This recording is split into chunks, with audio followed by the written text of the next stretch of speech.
Okay. Hi, welcome to episode 31 of Comic Beat Insider, the hybrid podcast, live stream, movie comics, whatever we want to talk about, pandemic years, fun time movie talk. I am Heidi MacDonald. I am Heidi MacDonald. Hold on. And I always have problems. I've been doing this for 7 months, 8 months. I don't know. How long we been doing this, guys? All right, forever. Since 1997. Yes, since the dawn of time. Anyway, I am Heidi MacDonald. I'm the editor-in-chief of The Beat at comicsbeat.com, the news blog of comics culture. I'm Jimmy Aquino, the host-producer of the weekly podcast since 2005, Comic News Insider, covering comics, TV, film, and pop culture. And I'm Jon Hoche, a New York actor and regular contributor to Comic News Insider. And joining us this week, we have... Tom Fowler. I draw comic books. Yeah. Yes. Well, welcome, Tom. Yes, we wanted to get a Canadian. Tom is a Canadian artist. Well, we wanted to get a Canadian to talk about this week because God knows all of us Americans are. I don't know. Did anybody sleep this week? Why? What's happening? Yeah. Oh, yeah. Less than normal, obviously, but yeah. I mean, I never sleep anyway, but yeah. Yeah, sure. but today we'll see how things go. Yeah. So I got I am. By the way, I am not anybody's emotional support Canadian. Damn it. All right. Well, just poutine is my I emotional don't have it support in me Canadian. right now. So anyway, this week I got the bright idea to talk about a movie that I've been thinking of for a while. A lot of times we talk about beloved classics. We've looked at some of the greatest movies of all times here, some of our all-time favorites. This is the first movie that I've done that's kind of not a good movie, really. It's kind of a schlocky, fun movie. Your pick. But I know, but I love this movie so much. White House Down by Roland Emmerich. Now it's an action film. It's set at the White House. It's the it's one of those movies where the bold president and the heroic Secret Service guy team up. Well, it's Roland Emmerich, so there's a lot of action, but there's just something about this movie that I find so ridiculously endearing that I was like, you know what? I'm going to make my friends watch it so we can talk about it on Comic Beat Insider. So, yeah. Make us watch it. Yes. I've watched this movie 10 times. Okay, well, Tom, I love this movie. So Tom, we bought on. So Tom, the way we do this, the first time is we talk about the first time we saw the movie and our reactions, and then we're going to go back and drill down on. There's a lot to talk about. Channing Tatum, Jamie Foxx, James Woods. The oeuvre of Roland Emmerich. The first time I saw this was at a screening. As you go to movie screenings, as I'm sure Jimmy knows, and you don't always see a winner. And yet, as I watched this movie, I just laughed more and more and more. And just everything got, it starts out kind of realistic, and then it just turns into this full-bore nuclear annihilation, airstrike, little girls doing things, Channing Tatum.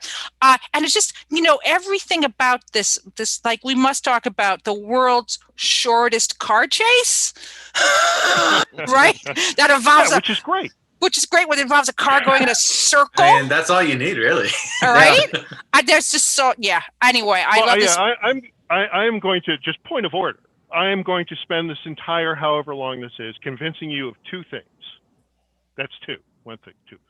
The first is that I genuinely believe that the strength of Roland Emmerich is that, and all of his characters, and possibly he himself, is that they are completely devoid of irony. Everything that's on the screen is so joyfully earnest in all of his movies. And the second thing that I'm going to convince you of is that Roland Emmerich is the modern day Anton Chekhov. Okay, wow. So this is. I'm totally on board for the first one. First one, I'm with you on that one. So this is going to be wonderful. This is going to be wonderful. All right, so Jimmy, you had never seen White House Down, so yeah. Yeah, and I was flipping. Oh, look, IFC is playing it, so I recorded it and watched it 1.5 times because I didn't finish the second time. But yeah, it was. I'd heard of it, and I like Roland Emmerich. Something to get. I just never had a desire to go see it. And I remember there being the competing movies at the same time. I think Olympus Has Fallen came out first, and then but yeah, it was cheesy and predictable and silly, but it was really fun. I was like, all right, I dig it. I get it. I'm probably not gonna watch it the rest of the half I missed, but of the second time. But yeah, but I watched it straight through the first time and like I enjoyed it. Yeah, so definitely have things to say, but yeah, just silly and fun. Yeah, John. Yeah, when you talked about this episode, I actually thought of Olympus Had Fallen, and then I do remember seeing trailers for this, and I was like, oh, look at that, Channing Tatum is, like, because I don't remember if this is before he did G.I. Joe or after he did, if this is pre or post G.I. Joe. Yeah, it was right after. Yeah. So I was like, yeah, cool, good for him for making another action movie. And this, he actually executive produced this movie, which is cool. I didn't know that. But I didn't see it. So the first time I'm seeing it is for this podcast. So I had to do a little research there. Yeah. But John, I know you love action movies, so I knew. God. Yeah, I cut my teeth on them. Yeah, so I knew there would be a lot for you to see here and comment on. Yeah. And so Tom, your first time watching it? No, God, no. We didn't see it in the theater, but it popped up like when we first got Netflix. We were just like, there wasn't a lot on Canadian Netflix, and it just popped up one night. And my wife and I share a deep affection for Roland Emmerich and really bad high concept disaster flicks. If there's a twister, yeah, but if it's a nuclear twister, we're right there for it. If there's a geostorm happening, we're there.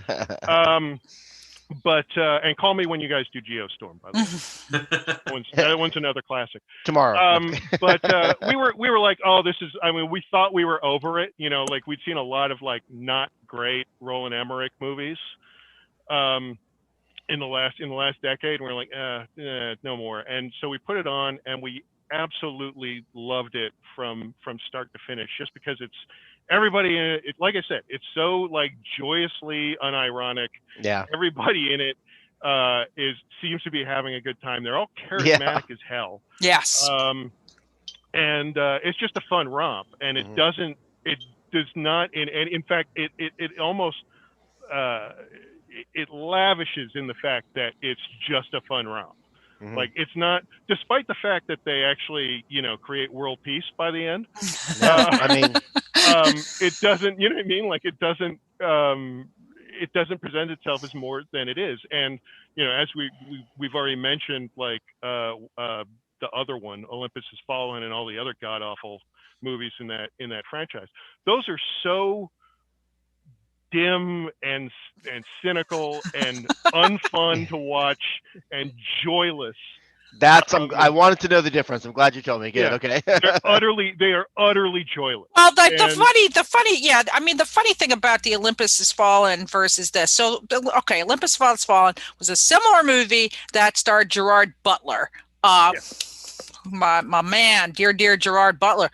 But and I think the president is Morgan Freeman. He becomes the president. He becomes the president, right? Yeah. So I forget. I don't know. I've never actually seen Olympus Has Fallen. So on paper, if you had looked at Olympus Has Fallen, starring Gerard Butler, who's a journeyman, let's put it that way, versus Jamie Foxx and rising action star Channing Tatum, the next Bruce Willis, directed by Roland Emmerich, who made Independence Day and all these beloved films, you would have said that one was definitely going out with the handicap, but surprise, Olympus Has Fallen is the one that spawned a whole franchise. Two sequels or 2 or 3. Yeah, London Has Fallen, and I think it's Angel Has Fallen. Yeah. And then London Has Fallen is the second one. Somehow I've seen 2 of them, and I don't know why. I think it was just like late night and alcohol, but they're. I didn't see them. They're like I said, they're just these. Aaron Eckhart is the president. Eckhart portion of it. Yeah. So they're like I said, they're just these dark, joyless things. And if you're going to watch a dark, joyless Anton Fuqua movie but still enjoy it, watch The Equalizer. Yeah. Yeah. Or its sequel. That was a pretty good sequel too. Yeah. Because of Denzel Washington, because he's the most charismatic motherfucker on the planet. Watch him read the phone book. Yeah. Because I'm going to swear a lot. We love swearing. Yeah, and that's what this one's got going for it. It's like, you've got Jamie Foxx, you said before. You've got Channing Tatum, who has never not been charming. Yeah. You've got what's his name, the bad person? James Woods. So you have James who, Woods for all of his messed up politics and whatever, and we won't get into it. But you have to admit, every time he's on screen, he's the whole screen. Yeah, he's great. He's he's just reading out of his diary. And it's still. And you knew right away, like as soon as he came on screen, I'm like, bad guy. Yeah, I knew right away. I was like, he's gonna be bad. So I will admit. Oh, sorry. No. I was going to say, let me rewind a little bit to the setup for this movie, because one of the things that happens at the start of this movie is what, as I was watching it for the first time, just set me off. Okay. So, all right. So this movie is made in 2013. We meet Jamie Foxx as the charismatic president. Now, again, I view this film as a time capsule. I mean, how did it make you guys feel when we're like 2013? Oh, we love this president. He's so beloved and charming. And, it's Jamie Foxx, who's like Obama, obviously. And, great president. And then meanwhile, we meet Channing Tatum, who is a Afghan war vet, which, nobody talks about that anymore. There's so many things in this movie that are so before times, right? And he yearns to be a Secret Service agent. So he finally calls in some favor with this woman who is interviewing, and all he has to do is put out for her. So that's fine, right? And she was very forward too. She was, well, she's like, I'll get you this interview. She's like second base. Take advantage of me, and you get it. She's like, you got a problem. I made notes. Oh, okay, all right. Well, and this brings me to one of my notes: is that I am genuinely of the opinion that in every movie of the Channing Tatum verse, all of his characters were at one time in their past a stripper. They were all a Magic Mike. That's true. We have no problem believing John Cale. So when we say John Cale, we know it's Die Hard in the White House. But the thing that's set. So he knows he's adorable AF. He's like, sure, second base, no problem. Okay, so then this is the thing that really got me. He has the job interview of his life. And then what does he do? He brings his 11-year-old daughter on the job interview, just like all of us would do. Yeah, makes total sense. Sure. Well, if our daughter was hugely into that world, which no 11-year-old is. No, please. Yeah, and if she sets up so much of the movie just with all her facts, like everything she says is important later. Right. She said that. Okay, hold up. So this is where we're getting to. Point number 2, Anton Chekhov. There is no fat on this bone. Every single line, every single thing, every single fact about anyone is going to come back. If you talk about twirling a flag in the first act, in the third act, that flag's going to get I know. And that, you know what? I didn't. A little watch in the beginning. It's going to appear later for some reason. Oh yeah. Well, just like Train to Busan, okay, which is another movie about a single dad who might disappoint his daughter a bit.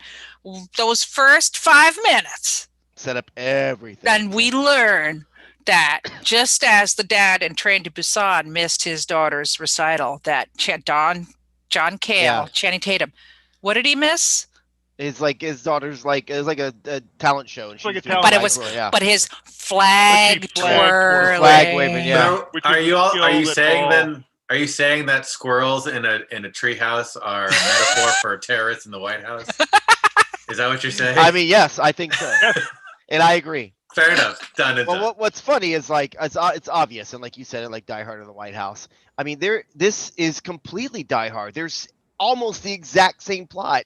It's like instead of the wife he has to get to, it's his daughter. He's a cop in over his head. The lead bad guy is kind of like Carl from James Wood is sort of like Hans Gruber. There's even a little you'll have to shoot me, and he does. Okay. There's a roof fight with black helicopter shootout. There's a computer guy to hack stuff. Emily's YouTube gets revealed, just like and reveal it. You find out it's her. Just like there's an unhinged Australian guy. Yes, his brother has been killed. It's like it is complete. There's nothing original about this film, but it's still a fun ride. No, that's completely Die Hard. No, it's 100%. So anyway, so we learn. I do like the way it sets up, we haven't mentioned Maggie Gyllenhaal, who plays another kind of Secret Service person who also has some kind of past with John Cale. Yeah, he hits first base, second base, fifth base. There's only one high school in DC. You have to remember that. So everybody who's from DC went to that high school, and they all know each other. Well, he makes a comment a lot. Maggie Gyllenhaal is 10 years older than. Yeah, fine, whatever. She's fine. She looks She's amazing. fine. We love Maggie Gyllenhaal. I'm just saying, just in terms of we knew each other in high school. Yeah. I mean, she could have been a senior, and he could have been a freshman. She was his counselor. Yeah. Yeah. Well, it's he makes that comment our study session. I'm like, oh, he hooked up with her too. I'm like, of course he did. Oh no, she was a frequent visitor to the club he danced at. There you go. As soon as he turned 18. That's how they know each other. That makes sense. Yeah. I think she did feel like she was the only one in a different movie though. Yeah, right. I know she definitely is. I feel like Maggie Gyllenhaal's always in a different movie. Yeah, it's the same thing when she was in Dark Knight Returns. Yeah. I'm like, what movie are you in? She's doing that. It's like if she doesn't star in the movie, she's in. She's fantastic. Yeah, but she does her own film though. Yeah, definitely. It's like I'm gonna get a spin-off out of this. Yeah, but I think at 2013. I never watched The West Wing. Okay, or Veep. I haven't either. Yeah. So, but there's a Veep huge. I saw, yes, but there's a huge fetishization of the White House. People are fascinated by the inside workings. And so we get to, meet how this White House works. And, Maggie Gyllenhaal is some kind of all-powerful secret security agent who not only tells the president when to go meet with people and take a phone call, but also, and runs the helicopters, but also does job interviews. For staff openings. So, and then talks to the kids. So she's completely overworked at this point. And then we meet James Wood as the creepy vice president. Not vice president, creepy, head of security. Head of security. But man, they give it away right away. Well, his face gives it away right away. Yeah. Right, but it's he's getting dressed. It's the first time we see him. He rubs his little American flag lapel pin, takes it off, puts it next to his, a picture of his son who lost his life in Afghanistan and the Middle East conflict. Yeah. But and this is just as a serious point, and to Roland Emmerich and whoever wrote this movie's credit, everybody knew right away that it was going to be him. You just had to see his face. The first second you'd be like, oh yeah, that's the bad guy. Yeah. So actually just saying no, he's the bad, just copying to the fact that he's the bad guy. Yeah. Right away, and just having an extra twist kind of at the end that there are more bad guys. Yeah. I'm not going to call that a failing of the film, just because it really is there's no way around. You can't have James Woods be in a movie and not immediately assume he's the bad guy. Well, they just kept smashing it over our head, like John was saying, these little things, and saying goodbye to the wife. I love you, right? I'm like, oh my God, Jesus Christ. Something's going to happen. Right. I guess that's kind of the thing that as I watch this movie, it kind of perfectly crystallizes all these corny, predictable things about action movies of the period. It's just, like I said, it just crystallizes them. And, to Tom's point, is it like Chekhov? Not quite, but yes.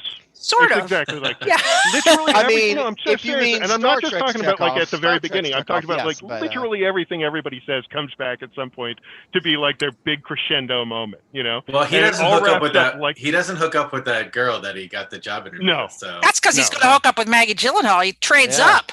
Yeah. Oh. I think he's gonna hook up. That's where I thought they were going. Yeah. I was like, it's getting juicy. And the tour guide nerd is gonna hook up with his ex-wife. Yeah, I know. Everybody pairs up. Yeah, that tour guide was awesome. I gotta say, I was very happy that tour guide was in there. He actually represents in the oeuvre of Roland Emmerich. There's always that guy that fills that position, who's the young, kind of nerdy guy trying to who kind of gets through the movie, has maybe one or two, is deep down very brave, has maybe one big cathartic moment toward the end, and they gets a reward.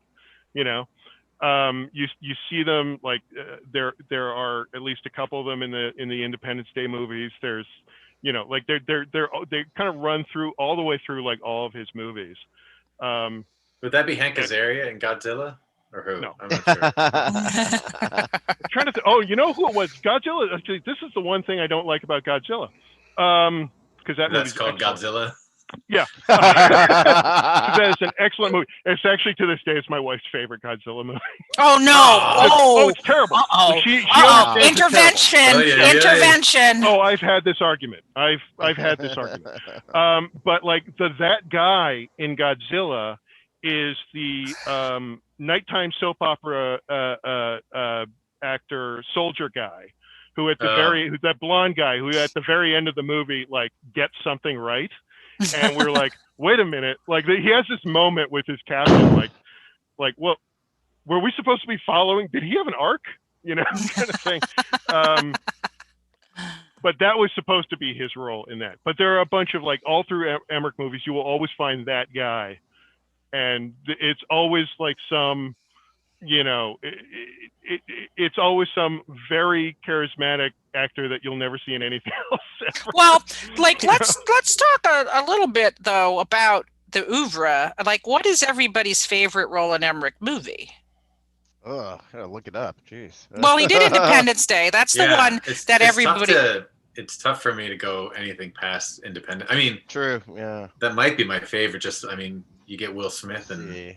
Yeah. Iconic Jr. Yeah, right? Honestly, I know. I'd say this one. But like I said, basically Independence Day was my first date with my wife.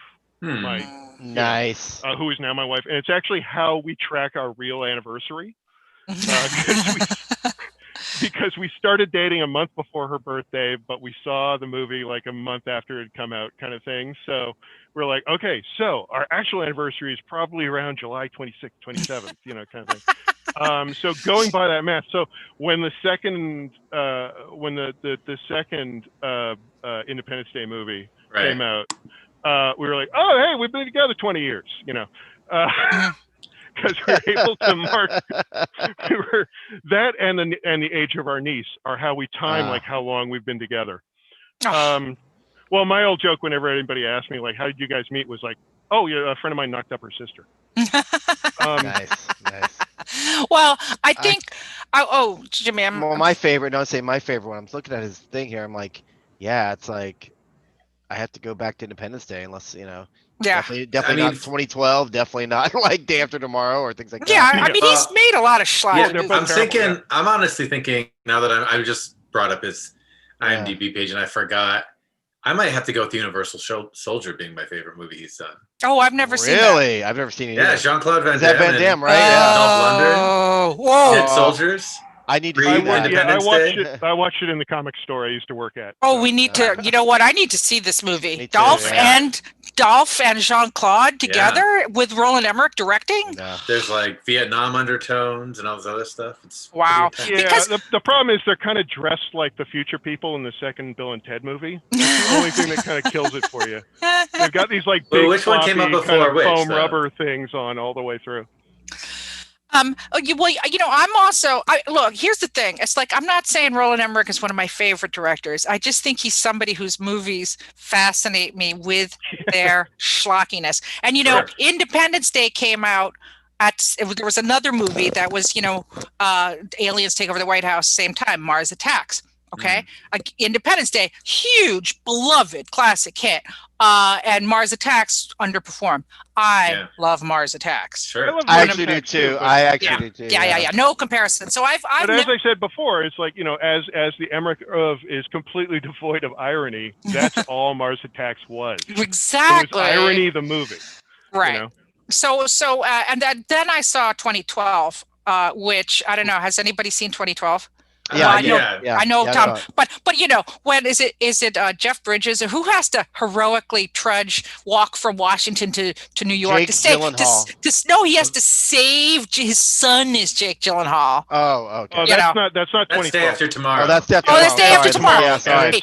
You're right. It's either all the Quaid, same movie. Dennis Quaid. Yeah, Dennis Quaid. I've gotten them mixed up. I have because they're all the both same about movie. the end of the world. But yes, Day After Tomorrow is the one that I'm thinking of, where where Dennis Quaid has to heroically walk through the winter to get from Washington to New York to rescue his son, Jake Gyllenhaal. So the ages here are like. Yeah.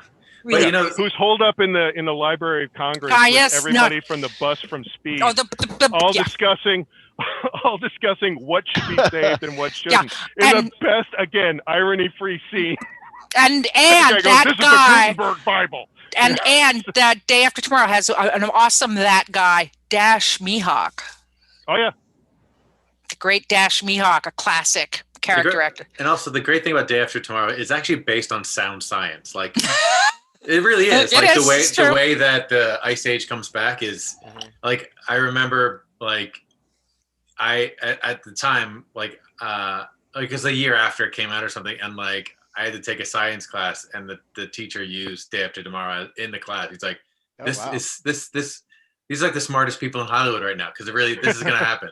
It was like salt levels dropping and all this other stuff, and changing the temperature of water and everything. I was like, very impressed.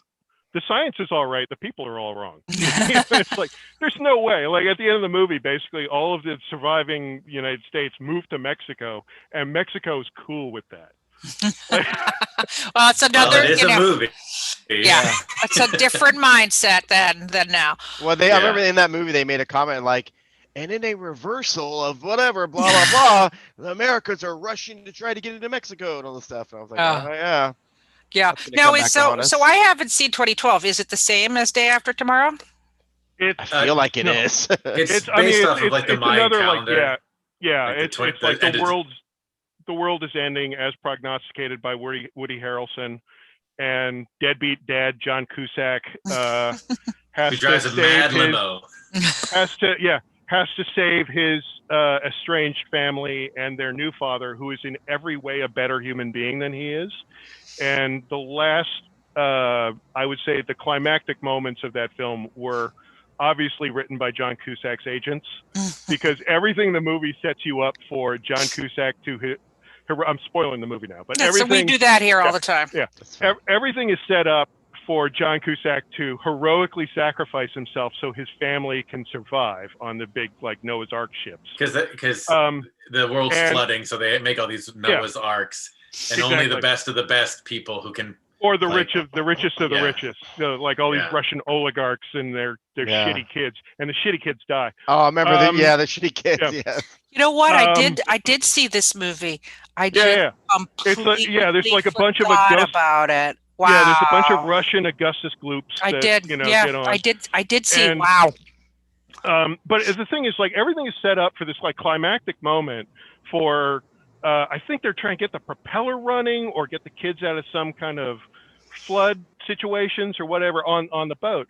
And the stepfather sacrifices himself so that the shitty John Cusack dad can like reap the rewards. It was like watching Superman Returns, where like Cyclops is the only hero in that movie. Right? And you're just like, why isn't this Cyclops' movie? Take Superman out, make the exact same movie about Cyclops. It's true. So getting back. So all right, returning to White House Down. I think one of the things that intrigued me about this film was that Roland Emmerich had gotten bigger. He started out. I think Stargate was his first movie, and he'd gotten bigger and bigger. Which is Independence Day blew up everything. This huge hit. And now the Day After Tomorrow. Oh. Must blow up world, must save, white man must save world. 2012, white man must save world, and now we're closed in a little bit. We're just set at the White House, but the movie, he can't be contained. Like it starts out as just saving the daughter and the president, our heroic president. But as the story grows, the world is going to be blown up by the and it unfolds in beautiful sequence. So anyway, after this ridiculous job interview with the child, which poor John Cale can't pass because, to Tom's theory, either he was a dancer and Maggie Gyllenhaal looks at his resume and it's like, you're a high school dropout. So point there. High school transcripts always follow you. Yeah, it's right. A permanent record, baby. Yeah, and we think he's not going to get it, but then he knows he did not get his dream interview, but he's still on this tour of the White House with his little adorable daughter. Well, he lies to her. Yeah, and he says that he might get it. Yes, he said he might. He never says he did. He said he might. That was a mission. That's a beautiful. Actually, it's a beautiful beautiful character moment. And by the way, the daughter is played by an actress named Joey King, who in this period was the kid. She was in every movie that you play. She's still doing well. She was just in that Hulu series she won like awards for playing. Good kid whose mom poisons her or whatever. Yeah. So good for her. But I mean, she was just on fire as the girl who played all the girls at this time. I should look up her resume. She was like 14 at the time. Yeah. Yeah, and she's good. She's very good. She's very relatable and has the skills, as we'll get to. But and then it's like, what is going to happen as they go on the White House tour? Because we see the terrorists, security at the White House is really bad because they are able to just cut through it like cheese. And what is always going to happen at the worst moment? The innocent daughter is going to go to the bathroom and become separated from her dad. And then we have this whole and then the janitors take out everybody with one gun. Yeah. Yeah. I was very impressed. Entire train security force. Gun. Yeah. Yeah. Turns out there's actually no security at the White House. Hacker man just breaks right into the, DEFCON 5 room.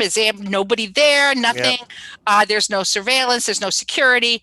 And there's only one man who can save the president. That is our Channing Tatum. So, and so, gradually through, and then we learn James Woods is behind all this. I'm skipping over lots of plot points. So if anybody has one that's more important, but gradually the, John Cale and our heroic president who, I forget his name, President Taylor, they team up and then begins a tradition of great movies. Air Force One, anyone? We see that desk-bound president pick up a gun and become our fighting president. Get off my plane. Yeah. He never picks up a gun, though. Yeah, there's no, he does in the kitchen. He does. He picks up a rocket launcher by the end, but he never touches a gun. But he shoots the dude in the kitchen. No, he shoots in the kitchen. He's like, shoot him now. Don't shoot him now. Shoot him now. Don't shoot him now. Oh, okay. Yeah, and then our president, our brave even president. so, he's not like the gun-toting guguy. Like he stays. No, which is great, and which I'm glad that he didn't become because he was that's Channing's role, but they do. His name is President Sawyer. But there is, as the movie expands, there is a scene that says, we get. The surveillance and I'm forgetting the name of the actor. Who is the guy who plays the hard ass head of security, the general dude? He was Lance Reddick. Lance Reddick. Yeah. I love that guy. Yeah, good. He's playing the same role in this as he plays in The Guest. As he plays in mini. No, but I think they're the same character. Didn't he play it in Superman too? Both in the same. I think they're both in the same cinematic universe. I think he played it in Superman. Down in The Guest. Also, he's played it in so many movies. But anyway, we get to see it there. And then we have the classic line, it's President Sawyer, and he's got a rocket launcher. because things just escalate. Because why wouldn't you? Yeah, of course. It's just got to escalate. And then we learn there's secret tunnels. And then we get this. JFK did have the Maryland Tunnel, yeah. He had the Maryland tunnels. But then... So I guess when I saw this, the part that I laughed at the hardest was this car chase. Somehow they get to the garage under the White House, and it just happens to have the Beast, which is the armored car that the president rides around in. Which the young daughter told us all about in the very beginning. And she says nobody really knows. Like she says, she knows so much. She's like, nobody knows where this room is. We learn where somebody talks about the armored car in the first act. Yeah, it has to be driven by the third act. Yeah. And it was. And so in recent years, we've sort of learned a lot about the geography of the White House, a little bit more maybe because it's always used for different purposes than it was. They're always putting walls up in front of it. Or they're having, Rose Garden is being redone, or there might be speeches from the balcony, which we never had before. But no Christmas trees. No Christmas. Yeah. No. He's fucking stupid. Some random accent I came up. I don't know. So as we watch this White House down, some of the things that we've seen in the intervening 7 years kind of make sense. One of them, it's not really a very large property, but there's a tennis court, there's a swimming pool. So after Channing Tatum and President Sawyer and John Cale get into the car, they manage, there's a car chase. They drive it out. They don't have very far to go, because if the car were to leave the White House grounds, the whole movie would be stopped, because then you'd have left the White House, right? So instead, they go in this circular car chase around White House drift. Yeah. That's what it becomes. Yeah. Right? Well, that's okay. So there's a dude with a rocket launcher on the roof who's trying to fire at them. But what the hell's happening? You action film guys, what is happening in this scene? Well, I felt like, and maybe I missed it. Like when he shoots a rocket launcher and the gate blows up, I'm like, why couldn't they drive through there to get it to escape? I can't remember what happened. Do you? Didn't he blow up the gate? And like, oh, there's an exit. They can get out. I mean, I know the movie would end it, but then it's like. Well, yeah, no, I think, in terms of like real world stuff, if the gates of the White House were weak enough, you could just drive a car through them. No, when it got blown up. Problem. Right, when the gate got blown up, wasn't there a gate blown up and then opened up like a little... I don't think the gate was blown up until the tank. Oh, okay. Over the gate. And the thing is too is like the gate got blown up, but they had to go around the fountain again to get out. That's right. That's when they got shot. That's right. Because meth head guy had his daughter. Yeah. Who is that guy? I've seen that guy in a million things. Yeah, I was too lazy to look him up, but I love that guy. Jason Clarke is the actor. Yeah, seeing him as kind of a badass in this was kind of neat. Yeah. I mean, he was a Nazi badass, but he was still like, right. You know what I mean? Like, I've never seen him play this type before. And that was another thing that I again, the time shift. That we haven't watched. What, this that the movie. Nazis were bad guys?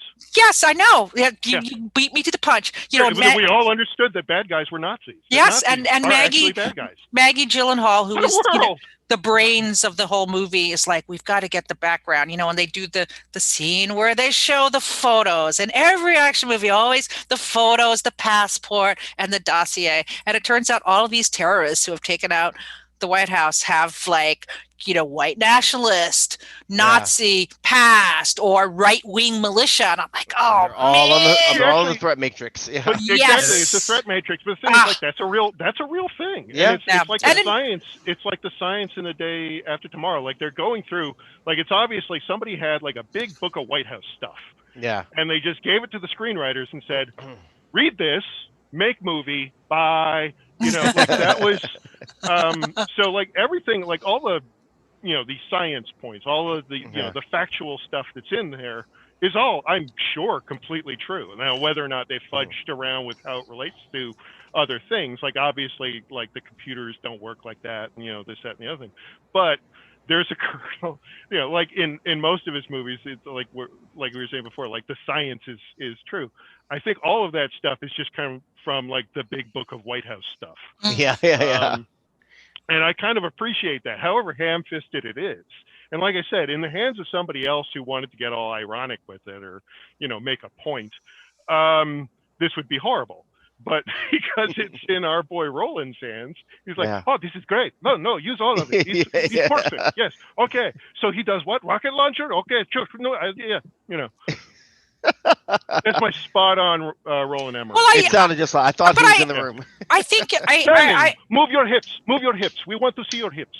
But we've looked at so many great movies on here, and and all of them, like when we did Train to Busan and Peninsula and all, these movies last week, we talked about this, the social commentary in them, and and Mask of the Red Death, obviously, all these evocations of what's going on in the world and pandemics.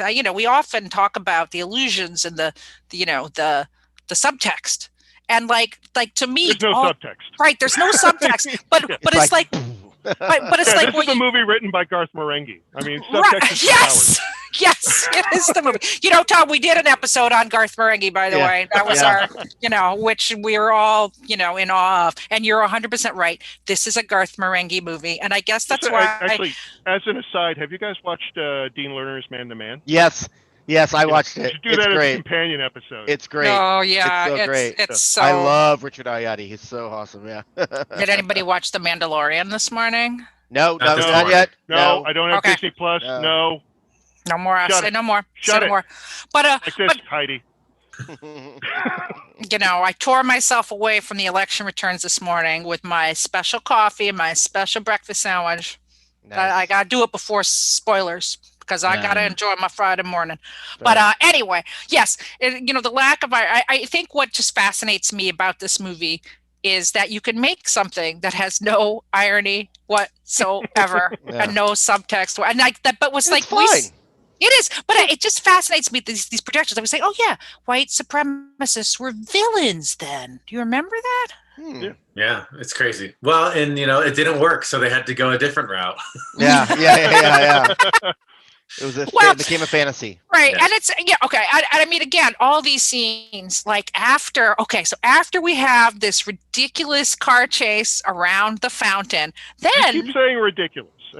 I say practical. Yes, practical. Fantastic. Practical. So then somehow Daytona Beach-esque. But you guys, then the car lands in the swimming pool, and like somehow it's like the terrorists aren't able to get them out of the car, like because there's a secret tunnel and this must be true because I can't imagine they made it up. They get out of the car in the swimming pool. They're Yes, caught right. by the bad guys. Right, and then they go into the pool house. Right, and then it turns out that with a huge gas tank in it. Yeah. Right? Yeah. But it turns out that Gerald Ford, they say, had built a tunnel from the bathhouse to the White House so they wouldn't see him in his swim trunks. I thought you were going to say Gerard Butler. I'm like, wait, did they combine the movie? Gerard Butler shows up. I'm like, whoa, all right, sure. Yeah. And then we have the other scene that there must always be to show how heroic our hero, John Cale, is, where he operates on the president and removes a bullet. And a high school dropout. High school dropout. Night school is a cop, and he's like, well, maybe he learned it somewhere. 3 tours in Afghanistan. Yes, that's it. Yeah, that's Chekhov's Afghanistan. Yeah. Probably he had to learn 3 some. tours in Afghanistan at the beginning of the play. Yeah. Have to remove something from a president. Mm-hmm. Right. Exactly. Right. Well, was that before when he gets shot? Is that when he had attacked James Wood, right? Mm-hmm. And that scene with and that's great too, because as you see again, the very beginning, Jamie Foxx gives a speech. The pin is mightier than the sword, and then later on, James Wood goes, "I thought the pin was mightier than the sword." And he's like, "You choose the pin or the sword?" I choose the pin. I'm like, whoa, that's so great. That's right at the end. Yeah. Like, yes. I don't know if we've hit that script point enough times. Can you say, James, listen to me, James. Can you say it again? Twice. Say it twice in this scene. Well, I actually have a quote from Roland Emmerich that I'm going to read before the end of this that will actually explain a lot of this stuff, I think. But yeah, so I mean, they run around, there's all these things, and then the daughter, like John, every time, like I guess, again, devoid of subtext, but every time there's a choice between saving the daughter and saving the president, there's kind of this tension, and the president also has to choose between, the good of the many or the good of the one. And many times, like John Cale's always like, I got to save my daughter. Oh, the president, all right, he's okay. Like he makes sure the president is alive before he goes off to save his daughter. But a lot of times it's like, dude, all right, I understand you, but president, you got to save yourself, man. Don't save the kid. And meanwhile, we haven't mentioned Richard Jenkins, another classic. Oh, right. Yeah, of course. Supporting actor who plays the rather befuddled Speaker of the House, who, after Air Force One is shot down, is pressed into service as President of the United States because they presume President Sawyer is dead. Mm-hmm. And then this befuddled Richard Jenkins decides that he must call an airstrike on the White House. And Maggie Gyllenhaal says a great line, "Sir, your first act as president is to destroy the White House?" Yeah, but his response actually sounds pretty presidential. It's like, we'll rebuild this house. Yeah. I want to go back a little down bit, before. By Canadians, motherfucker. Yes. To a point we were talking about before in terms of like the goods of the one against the many. One thing I genuinely respect this movie for is there's a scene between like when James Woods is trying to activate the missiles and stuff. Yeah. Jamie Foxx turns to the little girl and says like, "You understand I have to let him kill you, right?" Yeah. And she's like, Yeah. Yeah. And it was a weird, it's not a thing you expect to see in any movie. Yeah. And it's one of those like little kind of like, often they're like little jokey moments that add like humanity to things, but it's actually the most, I think it's genuinely the most affecting scene in the movie. You're just like, holy shit. I mean, and again, it's an 11-year-old girl who I didn't buy that. I have a 13-year-old boy. Yeah. I know what kind of like, they all have this intense sense of justice, you know, and I'm sure she's like, she's not, and also she's got 11 years of experience on this earth. So she's not thinking like, I was like, oh God, I mean, I have all my dependents. I mean, what are they going to do? You know, but it really is that in that moment, you're like, holy shit, this movie actually did something. Yeah, I liked it. I just didn't buy her reaction of like, okay, I understand. I'm like, Yeah. no, of course. She'd be like, no, what? No, what do you do? I guess I understand, but no. Yeah. You know, one of the other moments I actually really, really loved in this was there's a bit earlier on when Australian guy, Australian Elias Koteos, who's the head of the terrorists, finds out who she is, and he starts like yelling. It may be the first time when he finds out that she was taping them or whatever. Oh yeah, I forgot about one of the other. They put it on the national news. Yeah. Well, but finish your point. I have something to go back to as well. Well, it's just like it's one of the most. It's the one time in the movie, aside from that, like the moment when she has to decide it's cool to get killed to avoid a nuclear holocaust. But it's the one time in the movie she actually reacts like an 11-year-old, because her only line and her line reading is "Get away from me." It's not like some flippant, like overly verbal, florid point. She's literally crying and saying, "Get away from me." And I'm like, yeah, that's an 11-year-old moment. Like that's what they're like, you know. But so many times she was overly brave. I was like, she's like so defiant. I'm like, come on. I know she's a tough little kid, but come on. Yeah, but we also learned in the world of 2013 that she was a video blogger, right? And I call them different things now. Now they'd be on the TikTok or the whatever. But you know, she has her phone. Influencer. She'd be an influencer, but she's able to upload her little video that she shoots of the terrorists. That, unbeknownst to them, they are such terrible terrorists. They don't see a child filming them, and uploading the video, which takes a long time because this was like before 5G. This is 3G. Yeah, this is 3G. She got that shit uploaded. Not believable. Yeah. But and then what actually got me is like she gets it, and then everybody starts showing it, and they're like, and Emily Cale, you know, this heroic little girl, Emily Cale. I mean, in the real world, they would never have used the name of the person. Well, just like in Die Hard, Holly, they own her. That's true. That's true. Finds the picture. Wait a minute. And even in this real world, they absolutely would, because it would have been public knowledge on her video blog. Yeah. And they're all sociopaths. That's true. Anyway. But you know what was so funny? Her name. When they showed the news segment, I actually was looking for like at her name. I was like, what? Where's her screen name? Yeah.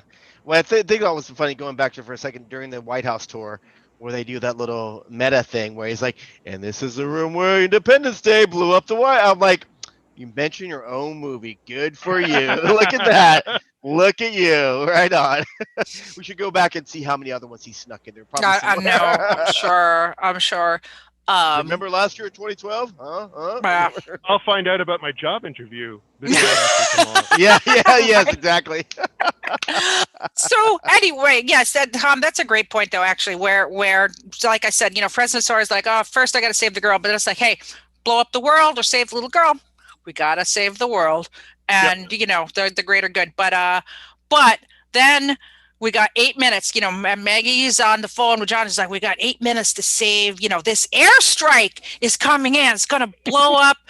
I mean, this moment is just, I think, one of the greatest which airstrike moments. is this? That's the first one. The first one with the helicopters, where they blow the helicopters out of the sky, right? But then there's the second airstrike where they've launched the nuclear codes. So the bombs are going to hit the whole rest of the world. The fighter jets. They've launched, so not NORAD is online. They are taking out these cities, but James Woods he's got the football. I mean, all this. The thing is, like, he's got the football and launches one rocket. Well, the first rocket he launches to is kill the vice president, Air Force One. and the other ones, I guess, is basically just to wipe out the entire Middle East. Just get everybody mad at us, Yeah. so they destroy us. Everybody gangs up against us, and there's still one who is the mastermind of this plot. Mm-hmm. But then, so there's the airstrike coming in. The president is believed dead, but they're going to blow up the whole White House and all of these hostages that are still there. There's only one person who can save us at this point, and it's little Emily Cale with her flag waving skills. With her Les Miserables. Do you hear the people sing? No, singing man, the song I'm gonna step in there. Anton Chekhov, Cale. But I'm going to step in here as someone who was in Color Guard and John again. Yes. Like, she's actually doing legit moves. Like, she's doing like your basic Color Guard moves with the. All right. The science is always right. That's right. But if I'm not wrong, it's not a American flag for some reason. I was like, why? It's like the president's. It's the president's flag. Why flag. isn't this an American flag? Yeah, that was weird too. That was one thing I noticed in this one, because during the helicopter battle on the roof, they actually knock an American flag off of the roof, and you watch it like there's this inset shot of it falling to the ground, and I was certain that was the flag that she grabbed. So clearly they re-edited it and said, like, she's in the wrong place to be able to do that. Bad storytelling. The science is always right. So she grabbed the presidential flag to do it. Yeah. But and then Emmerich's commentary on America. And then there's this another heart-rending moment, because the pilots flying these jets who are going to launch the airstrike, they don't want to blow up the White House, so they're looking for some reason. And then as they get closer, they don't want to blow up the little girl. They don't want to. No, but they get closer. And they say, they see a little white girl, and they say, well, we can't blow up the little white girl. This isn't on my hands. Yes. They say there's a little girl, and she's trying to flag down the airstrike. Aboard! I just love it. Also unrealistic. They asked to abort like 10 times. Should we? And they confirm every time. No, confirm. Okay. Wait, I just want to check again. Can we? No, I'm not sure about this. I mean, guys, we have eyes on this. Do you? She's a white girl. She's white. Yeah. We see what's up. We're not sure this is a good idea. And then he goes against his orders and pulls up. Yeah. So little Emily Cale has saved the White House. Yeah. And then comes the, happy denouement of everybody running out, and the media is there, and everybody's hugging and happy. And every single story point starts to wrap up. The last 5 minutes, literally everything finds its own little package. One quick little backtrack. The again, just completely, in the beginning, we see the when he gets shot, and then his watch saves him. Mm-hmm. His Abraham Lincoln watch. Because when somebody says a clunky wife, like, my wife gave me this Abraham Lincoln watch. Who Mary Todd had given to Abraham Lincoln. Yeah. I like to keep it right here. I keep it right in my heart. Yes. But I'm sorry, I cringed when what Jamie Foxx said when they showed the bullet. He's like, that's the second bullet that Lincoln took. I was like, what did you say? The line was, and I wrote it down. The line was, oh shit, what was it? It was, old Abe took a second bullet from me. Yeah. I was like, rewind? What? I thought okay, sure, whatever. Yeah. Saved your life. Great. Hey, Abe was a good dude. Yeah. Yeah. Yeah. And then there's a nice twist, because they believe President Sawyer's dead. And John Cale goes out and confronts his former boss, the Speaker of the House. Who's now the president, kind of. Yeah. Just the president. Yeah. And he's like, when did you know? Or something like, why did you do it? And he's like, Richard Jenkins, like, who, me? And then he's like, no, you were the one who called in all this to aid the military-industrial complex. Your buddies. And he gets right back in his face. It's like, who do you think they're going to believe? I have a grown son at home I have to deal with. And then you motherfuckers are trying to catch me. Yeah. It's like, who's Step Brothers thing in here somewhere. Yeah, it's he confesses everything in front of everybody, and nowadays that would be like, he's innocent. Well, that's the thing. He confesses everything, and they're all like, well, no, we'll find a way to get around this and that. Yeah, but this one, they're like, oh, they actually arrest him. It's like, yes, and then President Sawyer comes back when they do illegal things. That's so weird. You would Well, they'd arrest want somebody to in see. power. They'd want to see Jamie Foxx's birth certificate to make sure that it's actually Jamie. Yeah, absolutely, it's true. Yeah, because for he's sure. like supposed to be dead. So. Yeah.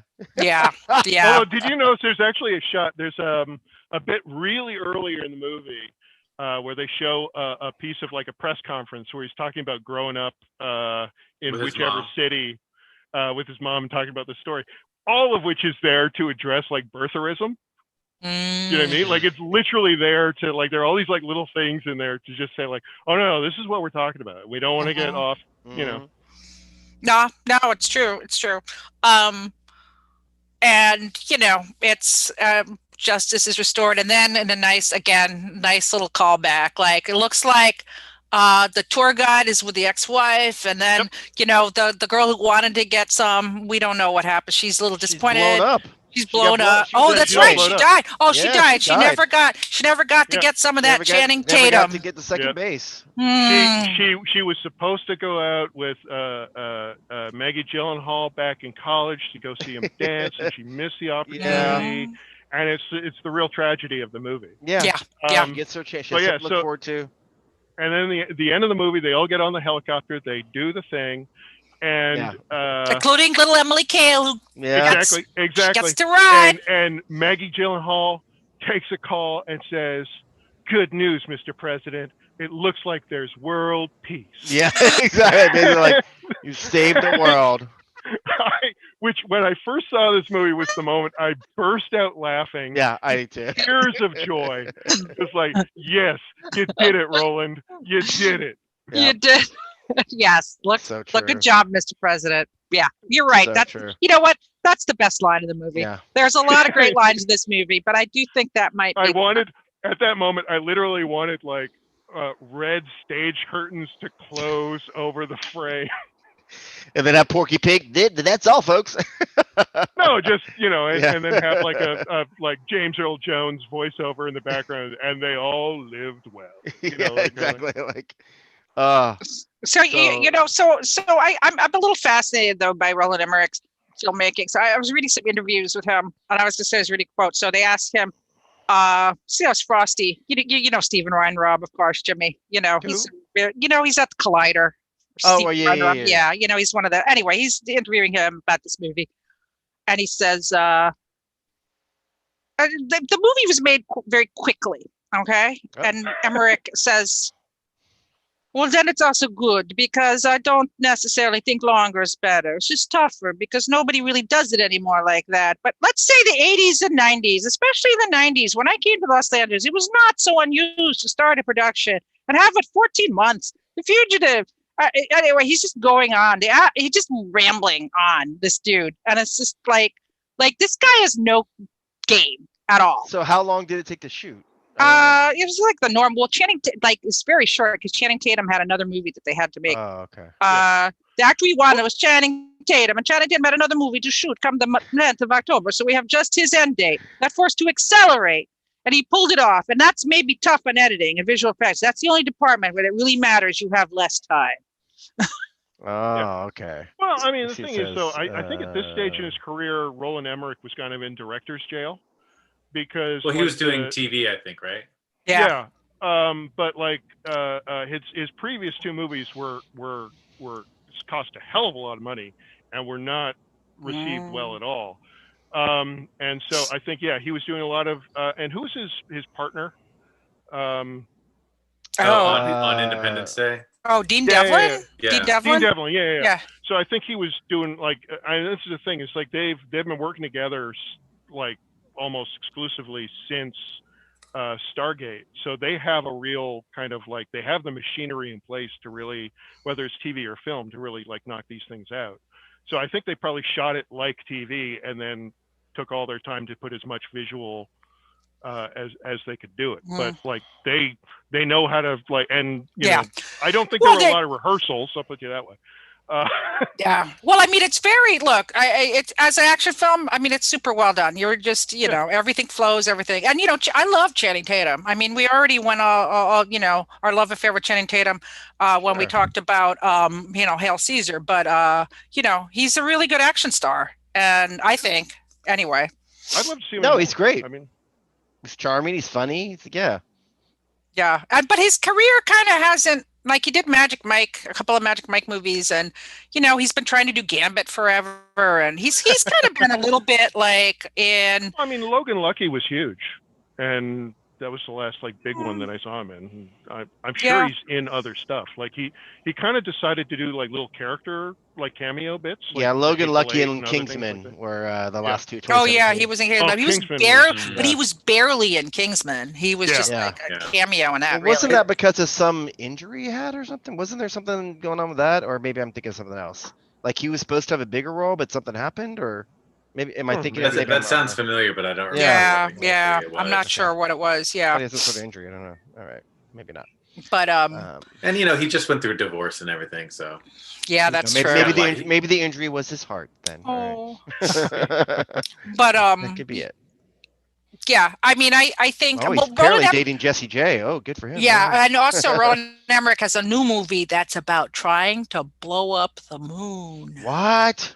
Oh, wow. I He likes cannot. blowing stuff up. I can't wait to see that. I think we have maybe some more thrills to come Yeah.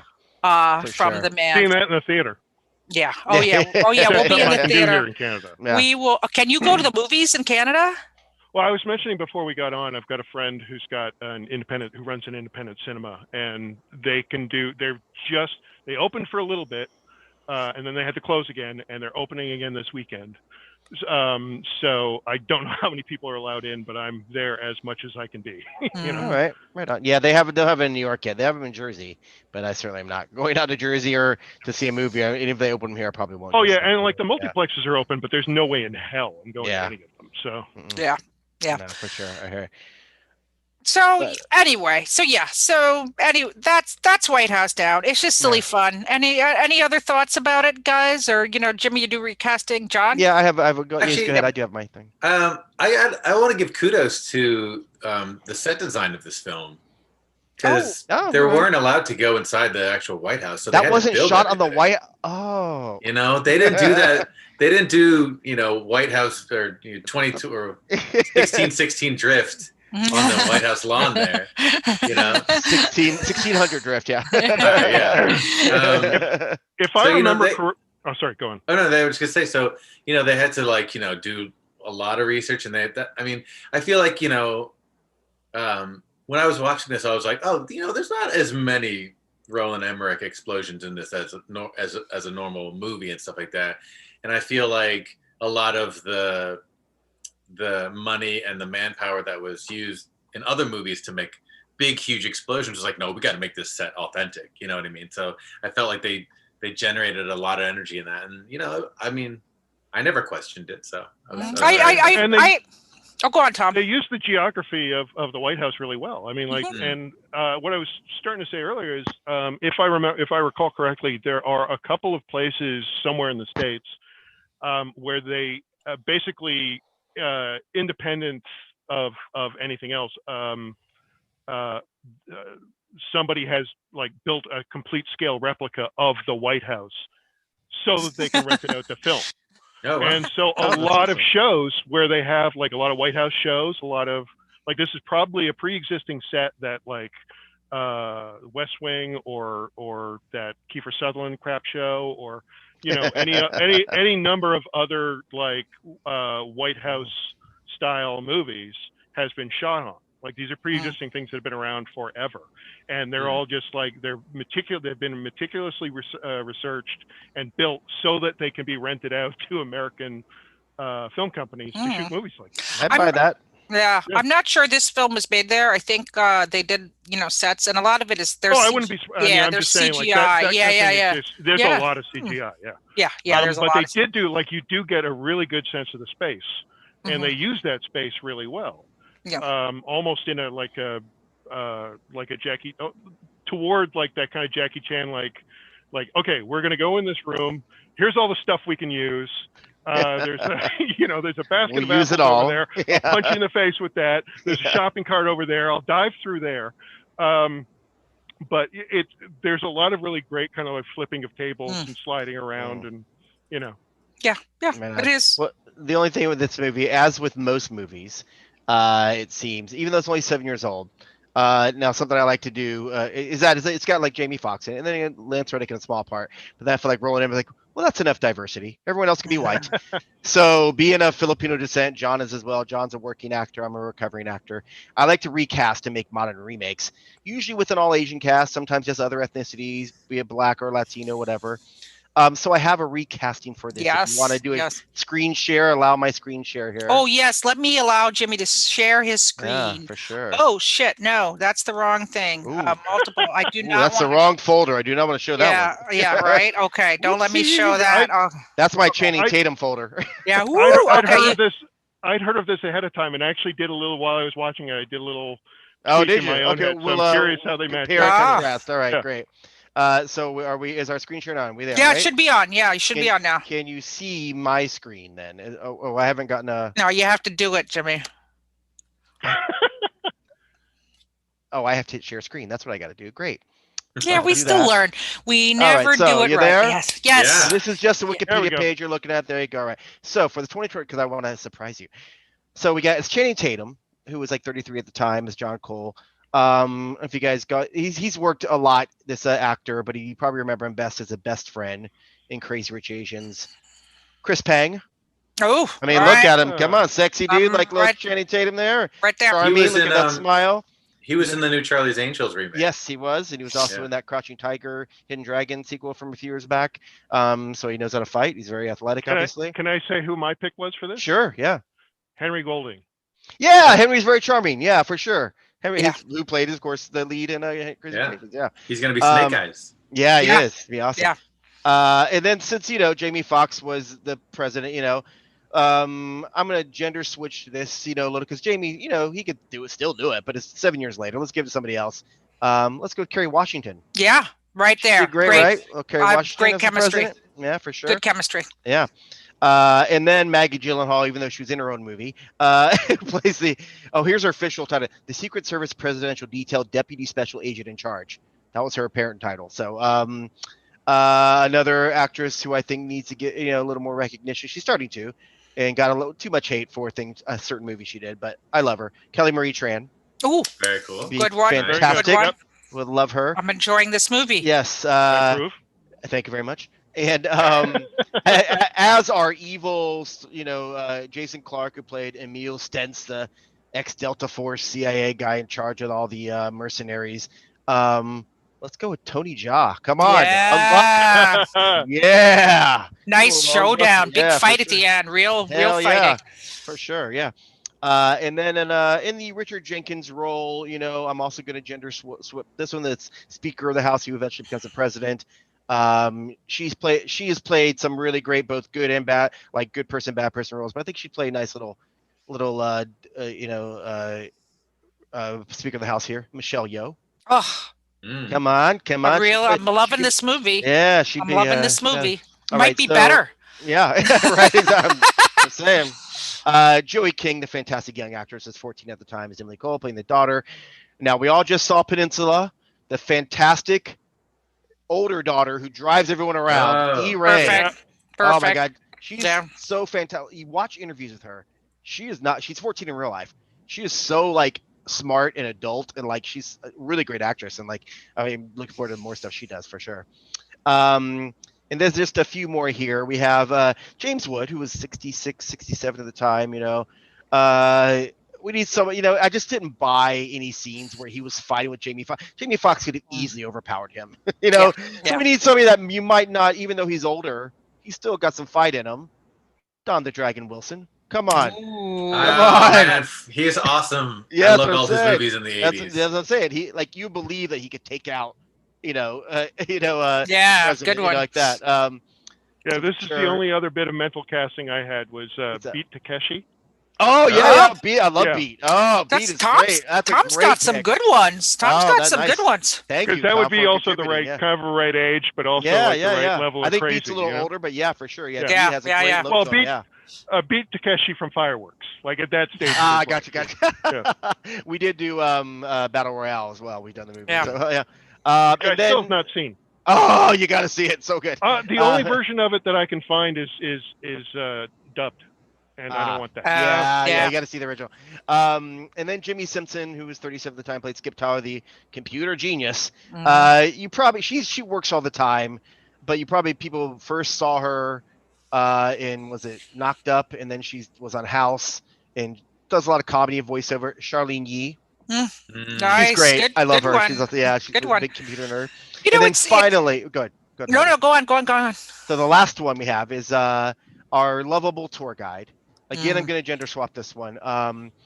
And I know Heidi is averse to my K-pop picks, but hey, guess I'm what? Not. I love them. I love them. Are you joking? I'm just kidding. I am They're joking, great. obviously, I know. They're great. So the biggest band in the world right now, the biggest girl band in the world, Blackpink, Lisa. She's hilarious. If you're watching interviews of her, she's really, really funny, and she'd be great. If you don't know, you probably know her. If you don't know K-pop, do you remember that meme that went around with the last year of the year, the legs meme? Like, did I do that? Like and everyone from Dolly Parton to like, oh was doing it. That one. It was oh god, if I could find it there. Yeah, it was that one. Like, it was her leg because she did a dance video. And then like everyone did the meet, so that's her. So like they okay. So remember that? Yeah, it's like Stephen Colbert did it. Those are her actual legs from this dance. Because she's a dancer. She's her dancer. Right. But anyway, so Lisa from Blackpink. Which role is this? As the tour guide. Oh, okay, fair enough. Yeah, because she's just really funny. Like, she's actually really fun. I'm showing her sexy pictures, but like she's actually really funny in real life, and like and she can get together with the ex-wife at the end. Yeah, that's what I'm saying. Nothing wrong with that. Nothing wrong with that. Okay, we can stop sharing now. Anyway, so that's my recap, modern day recasting. Well, I like those a lot. You know what? It's interesting that in a movie like this, the roles are so broad and stereotypical that the bigger you cast, the more they fill. I don't know. It's just like, we've done a lot. You're casting for charisma. Mm-hmm. Like, anybody could fill any of those as long as they have the charisma to pull it off. You can have Kerry Washington playing John Cale and Henry Golding playing the president. That would be just as good. Regina King could play John Cale. Hell yeah. Oh my God. Yeah, for sure. Right. Hell yeah. Yeah, you're right. Yeah. That's exactly what it is. But yeah, was there anybody else have any other thoughts about the world of 2013 as opposed to the world of 2020? Can we go back? I think, airspace wise, they could never do it, but like the way that this movie opens got like warmed my heart so much. I was like, God, DC's pretty, like really pretty from like that lens. You know what I mean? Because like, they're flying and they're getting really close, and then when they're over the observation pool and everything, and I was like, oh man, and it's like such a nice way to start an action movie before you start blowing things up. It did take me back to a very different attitude about Washington in this film. I've only been to DC once, but yeah, it's like it definitely reminded me of my visit. I was like, I was over there, I was over that place. Yeah, pretty cool. Well, Tom, you live in the Canadian capital. Do you have like great monuments and stuff in Ottawa? Yes. What more do you want? It's a beautiful city. It's a very boring city, but it's a beautiful city. Right. Everybody should come, especially if you work in comics, so I can actually see and talk to you. Yes. I'd love to go to Ottawa. Only one here. Oh, I've only been to Toronto every year for TCAF, and then I had cousins that lived in Canada that lived in St. John's, New Brunswick, and I went there when I was like a kid. But that's the only Canadian cities I've been to. I would love to visit more though. I think when I was in Ottawa and it was like negative 36 degrees. Yeah, oh, that's right. Jesus. Yeah. Wow. Because forgive my ignorance. Is that in Fahrenheit or is that in real degrees?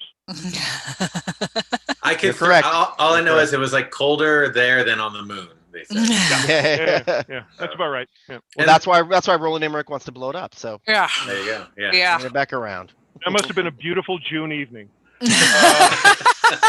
Were the locals on the beach? Yes, it was June. Yeah. But I remember having really good sushi. So I don't know. That tracks too. Yeah. Yeah, they're quite civilized there in Ottawa. I mean, despite what Brooklyn Nine-Nine would have you believe, the food game in Ottawa is pretty good. Nice. So, Tom, just a little plug. What are you working on now? You're a cartoonist. You've drawn some awesome books that we love so much, and done some great toys and all kinds of things. Name what are you them, doing? Heidi. Oh, come on, Tom. I love your work, dude. Come on. I just finished a 23-issue run on the newest incarnation of Books of Magic. Nice. That ended about 2 months ago. I am currently working on three different projects, one outside of comics, and outside of me drawing anything, actually. And I can't really talk about any of them. No one watches. Go ahead. Yeah, nobody's watching us. No one's gonna listen. It's But fine. mostly right now I'm just doing commissions, and I've started doing D&D drawings again. As I mentioned before we got on, while I was discussing how I'm like your grandpa when it comes to technical stuff. I've actually, after 3 years, I'm playing D&D again, albeit online. So I'm able to actually post some of, do Dungeons and Dragons and Doodles again, which is a happy therapy for me at the very least. So that's going on. But yeah, buy Books of Magic. It's coming out in trade at some point. I get a royalty. Cool. Always good. Well, thank you guys. Thank you for indulging me in my White House down fetish. For sure. And it is. Oh, you know what? Before I do I remembered there was one other thing about this movie. Like, we've done so many short movies on here recently. Like Mask of the Red Death is only like 90 minutes. Beetlejuice is only 90 minutes. And we've done a lot of older movies that were like only 90 minutes. And like, we talk about how the ending is so compressed. And this is the first time I've done a modern movie where, like, Beetlejuice is like, I think, Jimmy, we mentioned this. It's like he comes out, the sandworm comes, and 5 minutes later it's over. Like, if this was a Roland Emmerich modern action movie, that would have been about an hour of the film. Yeah, for sure. Right? Yeah. And it was kind of interesting to me. I've really come to kind of enjoy these short movies where it's not so drawn out and everything. It's just a very really economical. And I wonder if a lot of that's got to do with his TV, like going to TV for a while with Dean Devlin. After the last couple of like big disaster flicks. I wonder if it's like, oh no, it's got to be, 44 minutes? You've got to, it has to be this long. Yeah. You can't do this. Yeah. It's got to be this. And exactly. that works in its favor. And there are also these little kind of visual ticks that happen like that actually help the storytelling. I mean, the bit where the military is doing their helicopter run, what tips off the bad guys is a traffic cam. Yeah. Which is actually, like, again, is this wonderful little bit of local geography. I've never seen anybody else use that in like quite that way, but as shorthand to replace a scene of 5 minutes of people talking about keep your eye on the cameras, kind of thing. Yeah, it's economical, but it's a lot more. The modern action film, moving, Yeah, like I said, the modern action film is quite a ritualized endeavor, and I think White House Down hits all those marks. Just about on the money, and flags down that airstrike. So anyway, thank you guys. Yeah. People sing. Well, thank you guys. Thank you guys so much for indulging me. Awesome. Here's to the power of the White House being a happy place. And until next time, I'm Heidi MacDonald, the Beat, comicsbeat.com. Don't forget to subscribe to the channel, please. We're almost there. We need 1,000 subscribers, and then trial. Wonderful things can happen. So please subscribe to our Comics Beat channel. You can find me on all social media at Comixace, COMIXACE. And Jimmy Aquino, Comic News Insider. You go to comicnewsinsider.com for weekly podcasts, sometimes multiple weekly podcasts. Just find me at Jimmy Aquino, JIMMYAQUINO on all the socials. And you can usually listen to me on Comic News Insider a lot of times doing reviews. And you can follow me anywhere on social media at JONHOCHE. And Tom? And me, Tom Fowler, world's most sensual cartoonist. You can find me Tom Fowler Bug on Twitter, Tom Fowler Art on Instagram, and pretty much nowhere else. Awesome. All right. And your home address and social security number. And... Yeah. I don't have one of those. I'm a Canadian. Oh, that's right. Forgot. Oh, you saucy Canadians. Anyway, well, until next time, we're Comic Beat Insider, and thank you for watching. Thank you. Bye. Bye. I choose the pin.